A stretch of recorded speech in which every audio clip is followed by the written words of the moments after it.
لیکن یہاں میرے ذہن میں ایک سوال پیدا ہو رہا ہے اور میں چاہوں گی کہ ہم اس پر تھوڑی تنقیدی نگاہ ڈالیں۔ جی ضرور پوچھیں۔ کیا واقعی چھوٹی چھوٹی چیزیں جیسے log in codes, email addresses, کوئی پرانی رپورٹ یا محض ایک قلم اکٹھا کرنا بھی ہماری کارکردگی پر اتنا بڑا اثر ڈالتا ہے؟ میرا مطلب ہے، اگر ایک پاسورڈ ڈھونڈنے کے لیے کوئی اپنی جگہ سے اٹھ بھی گیا اور 2 منٹ لگ بھی گئے تو اس سے کیا قیامت آ جائے گی؟ یہاں جو بات سب سے زیادہ دلچسپ ہے وہ یہ ہے کہ مسئلہ ان 2 منٹوں کا ہے ہی نہیں۔ تو پھر مسئلہ کس چیز کا ہے؟ انسانی دماغ جب کسی کام میں پوری طرح غرق ہوتا ہے اور بہترین خیالات پیدا کر رہا ہوتا ہے تو اسے نفسیات کی زبان میں فلو سٹیٹ کہتے ہیں۔ یعنی جب انسان کا ذہن پوری طرح کام میں محو ہوتا ہے۔ بالکل۔ اب تصور کریں کہ ایک شخص گہری سوچ میں ہے، کوئی پیچیدہ رپورٹ بنا رہا ہے یا کوئی تحریر لکھ رہا ہے، اور اچانک اسے یاد آتا ہے کہ اسے ایک لاگ ان کوڈ چاہیے جو کسی اور فائل میں ہے، یا کوئی کاغذ درکار ہے جو دوسرے کمرے میں رکھا ہے۔ اب اسے اپنی جگہ سے اٹھنا پڑتا ہے۔ وہ جو خیالات کا ایک تسلسل تھا نا، وہ جو ربط تھا، وہ 1 سیکنڈ میں ٹوٹ جاتا ہے۔ صحیح۔ جب وہ شخص وہ کوڈ یا کاغذ لے کر واپس اپنی کرسی پر بیٹھتا ہے تو دماغ فوراً وہیں سے کام شروع نہیں کر سکتا جہاں سے اس نے چھوڑا تھا۔ سائنس بتاتی ہے کہ دماغ کو دوبارہ اسی گہرائی، اسی فلو سٹیٹ تک پہنچنے میں مزید 15 سے 20 منٹ لگ جاتے ہیں۔ واہ! تو اس کا مطلب ہے کہ وہ جو 2 منٹ کا کام تھا اس نے دراصل دماغ کے 20 منٹ ضائع کر دیے۔ بالکل۔ اور اگر دن میں ایسا 5 بار بھی ہو جائے تو انسان کی بہترین کارکردگی کا تو جنازہ ہی نکل گیا۔ سچی بات ہے۔ اسی لیے دستاویز اس بات پر انتہائی زور دیتی ہے کہ معلومات، رپورٹس اور دیگر درکار چیزیں ہاتھ کی پہنچ میں ہونی چاہیے۔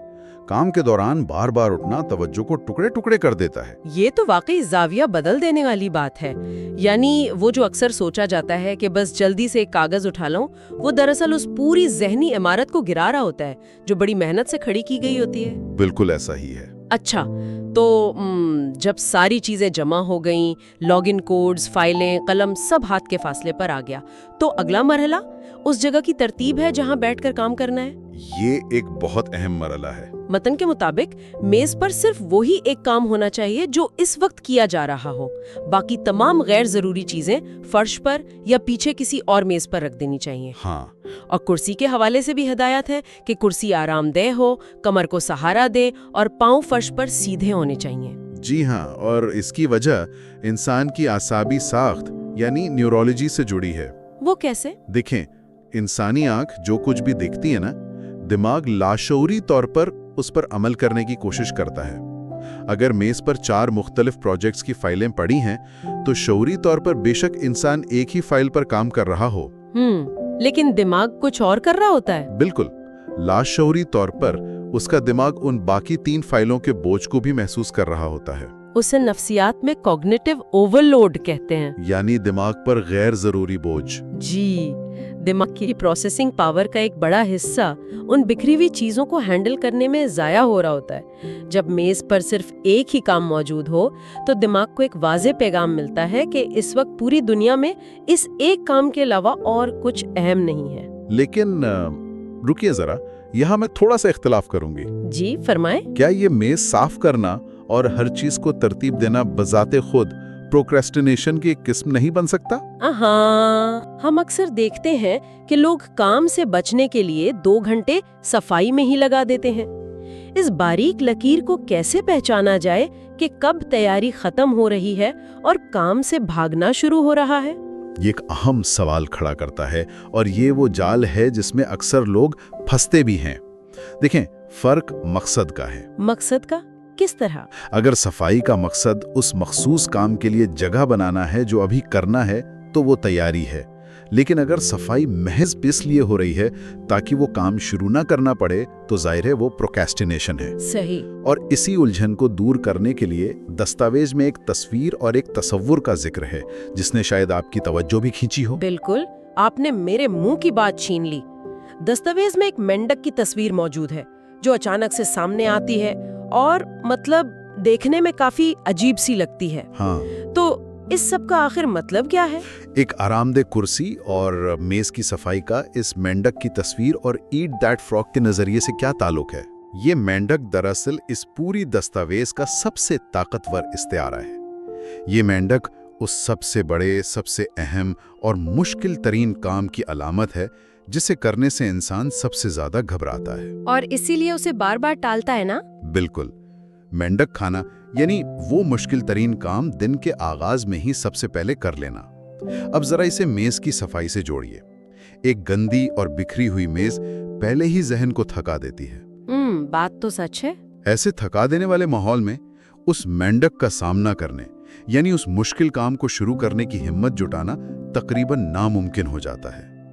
ایک صاف، شفاف اور ترتیب وار ماحول اس مشکل کام کو شروع کرنے کی راہ ہموار کرتا ہے۔ صحیح۔ اور یہاں متن میں ایک بہت ہی گہری اور کسی حد تک دکھی کر دینے والی حقیقت بیان کی گئی ہے جو انسان کو واقعی جھنجھوڑ کر رکھ دیتی ہے۔ وہ حقیقت کیا ہے؟ یہ حقیقت کہ یہ کتنی حیرت اور دکھ کی بات ہے کہ بے شمار کتابیں کبھی لکھی ہی نہیں جاتی، کتنی ڈگریاں مکمل نہیں ہوتی، اور کتنے ہی زندگی بدل دینے والے زبردست کام صرف اس لیے شروع نہیں ہو پاتے کیونکہ لوگ تیاری کا یہ پہلا قدم نہیں اٹھاتے۔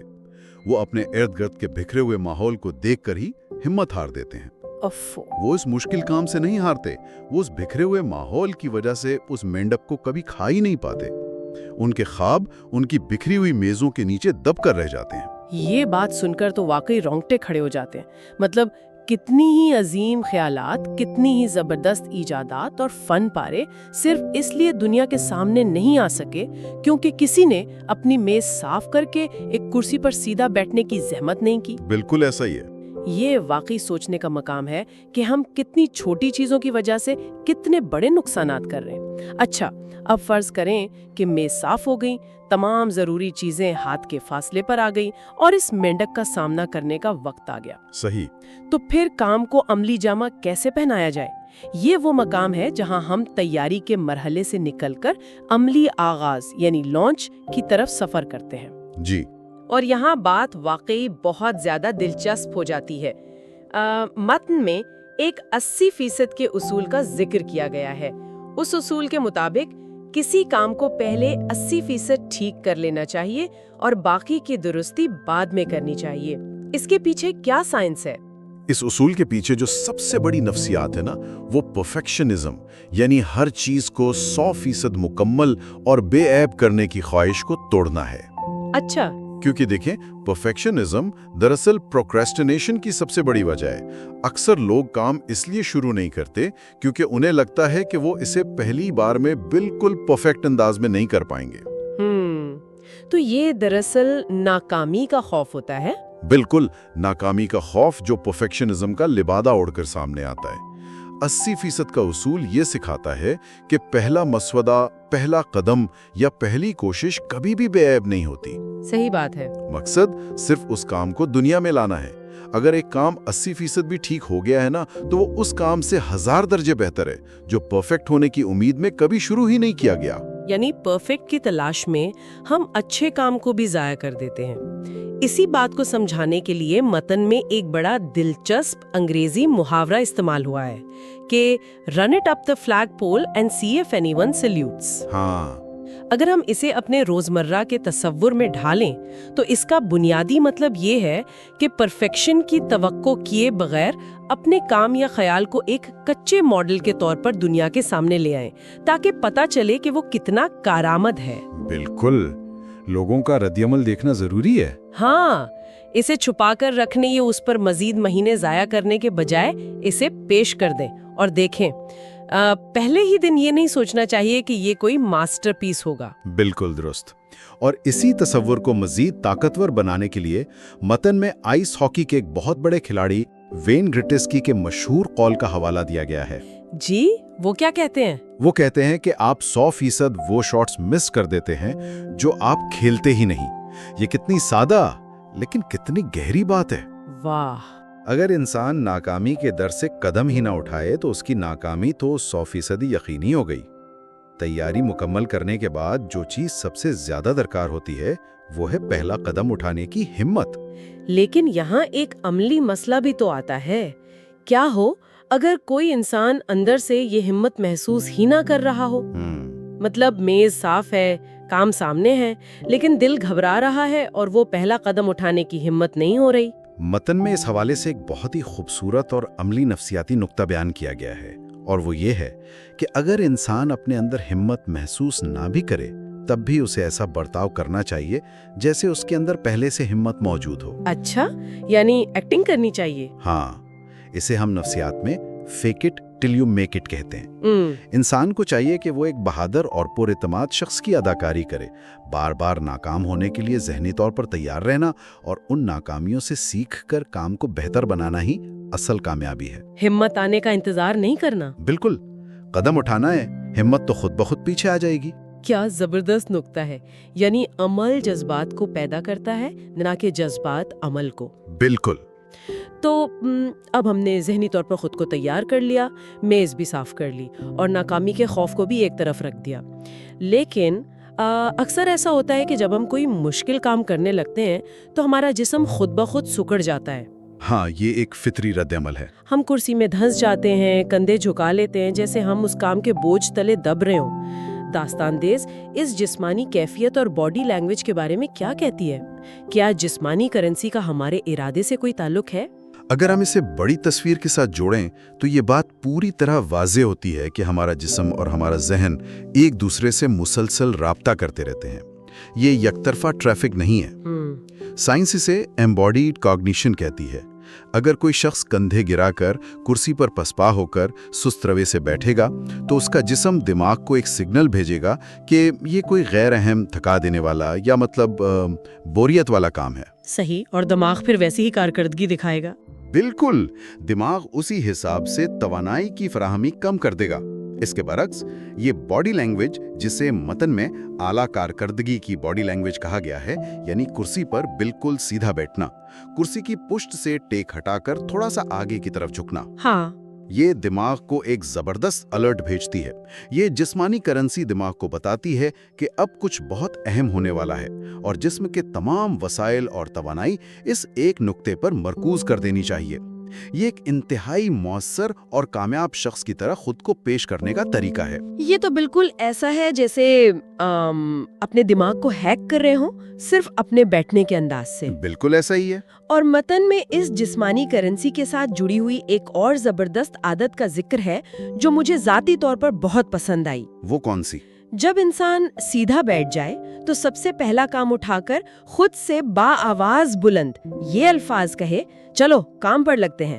ہاں، لیٹس گیٹ ٹو ورک۔ کیا واقعی با آواز بلند خود سے بات کرنا اتنا اثر رکھتا ہے یا یہ صرف ایک ڈرامائی انداز ہے؟ دیکھیں، یہ ہرگز ڈرامائی انداز نہیں ہے، بلکہ اس کا ایک گہرا نفسیاتی اثر ہے۔ جب انسان باآواز بلند کوئی بات کہتا ہے نا، تو اس کی اپنی آواز اس کے کانوں کے ذریعے دماغ تک پہنچتی ہے اور ایک آڈیو ٹریگر کا کام کرتی ہے۔ اچھا، یہ صرف ایک جملہ نہیں ہے، یہ ایک قسم کا سوئچ ہے جو ذہن کو آرام کے موڈ سے نکال کر فوراً ایکشن موڈ میں لے آتا ہے۔ زبردست۔ یہ اس بات کا حتمی اعلان ہوتا ہے کہ اب تیاری کا وقت ختم ہو گیا ہے اور عمل کا وقت شروع ہو گیا ہے۔ اور متن یہ بھی واضح کرتا ہے کہ ایک بار یہ اعلان ہو جائے اور کام شروع ہو جائے تو اس کے ختم ہونے تک ڈٹے رہنا ہے۔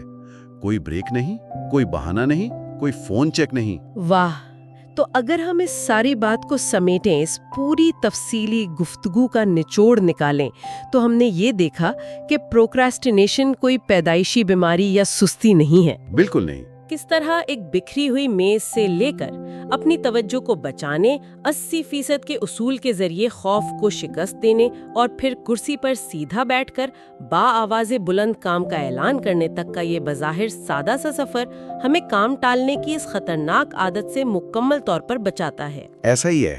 یہ سب کچھ دراصل ہمارے بیرونی ماحول اور ہمارے ذہن کے درمیان ہونے والی ایک خاموش گفتگو ہے۔ جی ہاں، یہ ثابت کرتا ہے کہ ہم اپنے ارد گرد کی دنیا کو ترتیب دے کر دراصل اپنے اندر کی دنیا، اپنی سوچوں اور اپنی تخلیقی صلاحیتوں کو ترتیب دے رہے ہوتے ہیں، اور یہی وہ بنیادی چیز ہے جو انسان کو ایک عام کارکردگی سے نکال کر ان چھپی ہوئی صلاحیتوں تک لے جاتی ہے جن کا ذکر شروع میں جیمز ٹی میکے نے کیا تھا۔ اور اس تفصیلی جائزے کا اصل مقصد صرف معلومات فراہم کرنا نہیں ہے، بلکہ عملی تبدیلی لانا ہے۔ اس لیے آج سننے والوں کے لیے دستاویز میں سے نکالی گئی ایک نہایت اہم عملی مشق موجود ہے۔ وہ میز والی مشق۔ بالکل، کوئی بھی شخص اپنے گھر یا دفتر کی میز کو جہاں بھی بیٹھ کر کام کیا جاتا ہے، آج بہت غور سے دیکھے۔ اور خود سے بڑی ایمانداری بلکہ بے رحمانہ ایمانداری کے ساتھ یہ سوال پوچھے کہ کس قسم کا انسان ایسے ماحول میں کام کرتا ہے۔ یہ بہت گہرا سوال ہے۔ کیا وہ میز ایک منظم، کامیاب اور پر اعتماد شخص کی عکاسی کرتی ہے یا ایک الجھے ہوئے، گھبرائے ہوئے اور پریشان شخص کی؟ آج ہی اسی وقت اس میز اور دفتر کو مکمل سے صاف کرنے اور ترتیب دینے کا پختہ ارادہ کیا جائے تاکہ اگلی بار جب بھی کام کرنے بیٹھیں تو ایک مؤثر، بااعتماد اور مثبت احساس پیدا ہو۔ یہ ایک چھوٹی سی مشق ہے، لیکن یہ کام کرنے کے انداز اور نتائج کو فوری طور پر تبدیل کر سکتی ہے، کیونکہ انسان کا ماحول در حقیقت اس کے ذہن کا آئینہ ہوتا ہے۔ بالکل، اور اس سے پہلے کہ ہم آج کی اس نشست کا اختتام کریں، میں سب کے لیے ایک گہرا اور غور طلب خیال چھوڑنا چاہتی ہوں جس پر تنہائی میں ضرور سوچا جانا چاہیے۔ جی بتائیں۔ اگر ہمارا بیرونی ماحول واقعی ہمارے کام کرنے کے ارادے اور ذہن کی عکاسی کرتا ہے تو کیا ایک مستقل طور پر بکھری ہوئی میز دراصل کام کی زیادتی اور مصروفیت کا ثبوت ہے، یا یہ اس گہرے خوف کا خاموش اظہار ہے جو ہمیں کام کے آغاز سے روکے ہوئے ہے؟ کیا واقعی مصروف ہونے کا دکھاوا کر کے دراصل اس مینڈک کا سامنا کرنے سے بچا جا رہا ہے؟ اس گہری سوچ کے ساتھ ایک مثبت اور پرجوش انداز میں آج کے اس تفصیلی جائزے کو یہیں مکمل کرتے ہیں۔ تیاری کریں، ہمت دکھائیں، سیدھے بیٹھیں اور بس شروع ہو جائیں۔